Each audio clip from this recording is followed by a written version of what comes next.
Class 7 Assamese মিডিয়ামৰ সমাজ বিজ্ঞান part 2ৰ বতৰ জলবায়ু আৰু মাটিৰ পৰিৱৰ্তন এই চেপ্টাৰটোৰ কমপ্লিট কুৱেশ্যন আনসাৰ্ছ কৰিম। বলা ভিডিঅ'টো আৰম্ভ কৰোঁ।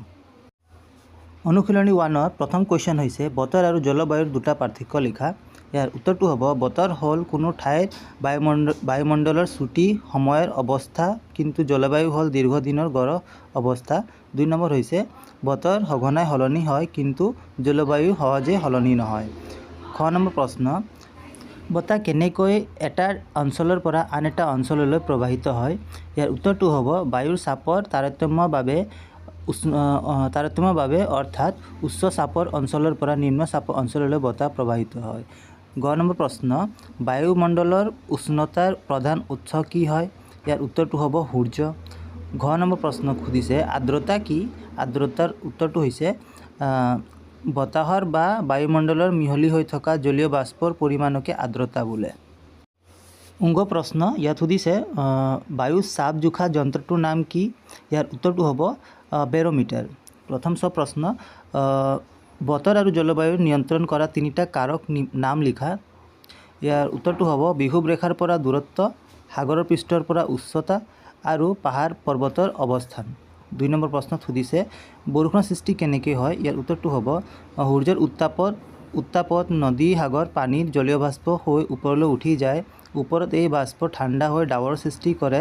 পাছত ডাৱৰৰ পানীৰ কণিকাবোৰ গধুৰ হৈ পৃথিৱীত সৰি পৰিলে তাক বৰষুণ বোলে। মই আশা কৰিছোঁ তোমালোকে মোৰ চেনেলটো ছাবস্ক্ৰাইব কৰি দিছা। চেনেলটো ছাবস্ক্ৰাইব কৰি দিয়া, ভিডিঅ'টো লাইক কৰি দিয়া আৰু কমেণ্ট কৰি জনোৱা তুমি কোনটো ডিষ্ট্ৰিক্টৰ পৰা এই ভিডিঅ'টো চাই আছা। 3 নম্বৰ প্ৰশ্নত সুধিছে বতৰ কাক বোলে? ইয়াৰ উপাদানবোৰ কি কি? ইয়াৰ উত্তৰটো হ'ব কোনো এখন ঠাইৰ বায়ুমণ্ডলৰ এক ছুটি সময়ৰ সামগ্ৰিক অৱস্থাক বতৰ বোলে। ইয়াৰ প্ৰধান কাৰককেইটা হ'ল বায়ুৰ উষ্ণতা, বায়ু চাপ, বতাহ, আৰ্দ্ৰতা আৰু বৃষ্টিপাত বা বৰষুণ। অনুশীলনী 2ৰ প্ৰশ্ন, প্ৰথম প্ৰশ্ন সুধিছে ভাৰতক কি জলবায়ু দেশ বুলি কোৱা হয়? ইয়াৰ উত্তৰ হ'ব মৌচুমী জলবায়ু। ঠিক আছে। নেক্সট কুৱেশ্যনত সুধিছে তামিলনাডুৰ উপকূল অঞ্চলত খৰালি কিয় বৰষুণ হয়? ইয়াৰ উত্তৰ হ'ব খৰালি কালত বা শীতকালত উত্তৰ পূব মৌচুমী বতাহজাক বংগোপ সাগৰৰ ওপৰেৰে পাৰ হৈ আহোঁতে কিছু জলীয় বাষ্প শুহি লয় আৰু এই বাষ্পযুক্ত বতাহে তামিলনাডুৰ উপকূল খুন্দা খাই বৰষুণ সৃষ্টি কৰে বা দিয়ে। গ নম্বৰ প্ৰশ্নত সুধিছে কোনটো ঋতুত গছৰ পাত সৰিবলৈ আৰম্ভ কৰে? ইয়াৰ উত্তৰ হ'ব শৰৎ আৰু হেমন্ত ঋতুত। গ নম্বৰ প্ৰশ্নত সুধিছে ঋতু বিভাজন ভিত্তি কি? ইয়াৰ উত্তৰ হ'ব স্থানীয় বতৰ আৰু জলবায়ুৰ পৰিৱৰ্তন, সূৰ্যৰ উত্তাপ, বৰষুণ পৰিমাণ আৰু দিন ৰাতি দীঘল ছুটি হোৱাৰ ওপৰত ভিত্তি কৰি ঋতু বিভাজন কৰা হয়।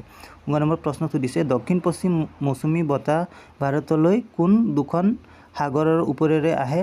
ইয়াৰ উত্তৰ হ'ব এই বতাহজাক আৰৱ সাগৰ আৰু বংগোপ সাগৰৰ ওপৰেৰে আহে। 2 নম্বৰ প্ৰশ্নত সুধিছে ভাৰতত বিৰাজ কৰা জলবায়ুৰ বিষয়ে এটা টোকা প্ৰস্তুত কৰা। ইয়াৰ টোকাটো মই লিখিছোঁ। ভাৰতৰ জলবায়ু প্ৰধানকৈ উষ্ণ আৰ্দ্ৰ মৌচুমী জলবায়ু। মৌচুমী বতাহৰ ওপৰত নিৰ্ভৰ কৰিয়েই ভাৰতৰ জলবায়ু ঘাইকৈ পৰিচালিত হয়। ভাৰতত সাধাৰণতে 4টা প্ৰধান ঋতু অনুভৱ কৰা হয়: গ্ৰীষ্মকাল, বৰ্ষাকাল, শৰৎকাল আৰু শীতকাল। মৌচুমী বতাহৰ আগমনৰ বাবে গ্ৰীষ্মৰ শেষত বৰ্ষাকাল আহে আৰু সমগ্ৰ দেশতে প্ৰচুৰ পৰিমাণৰ বৰষুণ হয়। ভাৰতৰ কৃষি আৰু অৰ্থনীতি সম্পূৰ্ণৰূপে এই জলবায়ু তথা বৰষুণৰ ওপৰত নিৰ্ভৰশীল। কুৱেশ্যন নম্বৰ 3 সুধিছে ভাৰতৰ পৰিপ্ৰেক্ষিত বলা মৌচুমী বতাহৰ এটি আভাস লিখা। ইয়াৰ উত্তৰটো হ'ব ভাৰতত 2 প্ৰকাৰৰ মৌচুমী বতাহ বলে। দক্ষিণ পশ্চিম মৌচুমী বতাহ, এই বতাহ গ্ৰীষ্মকালৰ শেষৰ পিনে আৰৱ সাগৰ আৰু বংগোপ সাগৰৰ পৰা জলীয় বাষ্প কঢ়িয়াই আনি সমগ্ৰ ভাৰততে প্ৰচুৰ বৰষুণৰ সৃষ্টি হয়। তাৰপিছত দিছে উত্তৰ পূব, এইটো বানানটো অকণ ভুল আছে, তুমি শুদ্ধকৈ লিখিবা। উত্তৰ পূব মৌচুমী বতাহ, এই বতাহ শীতকালত স্থলভাগৰ পৰা জলভাগলৈ শুকান বলে, কিন্তু ইয়াৰ এটা শাখাই বংগোপ সাগৰৰ পৰা জলীয় বাষ্প লৈ তামিলনাডু উপকূল অঞ্চলত বৰষুণ সৃষ্টি কৰে। 4 নম্বৰ কুৱেশ্যনত সুধিছে ভাৰতৰ বিভিন্ন অঞ্চলত বৰষুণৰ বিতৰণ বিষয়ে লিখা। ইয়াৰ উত্তৰটো হ'ব ভাৰতত সকলো ঠাইতে বৰষুণ পৰিমাণ সমান নহয়। বৰষুণ বিতৰণক প্ৰধানকৈ 4টা ভাগত ভাগ কৰা হৈছে। মই অকল ভাগকেইটা কৈ দিম, তোমালোকক এনেতো লিখিবই লাগিব, তো তোমালোক গোটেইখিনি লিখিবা। মই অকল মানে ভিডিঅ'টো শ্বৰ্ট হ'ব বুলি মই অকল ভাগকেইটা পঢ়ি দি আছোঁ। তো ইয়াৰ উত্তৰটো হ'ব অতিমাত্ৰা বৰষুণ হোৱা অঞ্চল, 2 নম্বৰত দিছে বেছি বৰষুণ হোৱা অঞ্চল, 3 নম্বৰত দিছে মধ্যমীয়া বৰষুণ হোৱা অঞ্চল, 4 নম্বৰত দিছে পাতলীয়া বা একেবাৰে কম বৰষুণ হোৱা অঞ্চল। ভিডিঅ'ৰ শেষত এটা তোমালোকৰ পৰা প্ৰশ্ন কৰিছোঁ, তুমি ক'বা যে প্ৰশ্নটো হৈছে ভাৰতৰ কোনটো অঞ্চলত আটাইতকৈ বেছি বৰষুণ হয়। ইয়াৰ উত্তৰটো তুমি কমেণ্ট কৰি জনাবা আৰু ভিডিঅ'টো লাইক কৰি দিয়া, চেনেলটো ছাবস্ক্ৰাইব কৰি দিয়া। লগ পাওঁ নেক্সট ভিডিঅ'ত।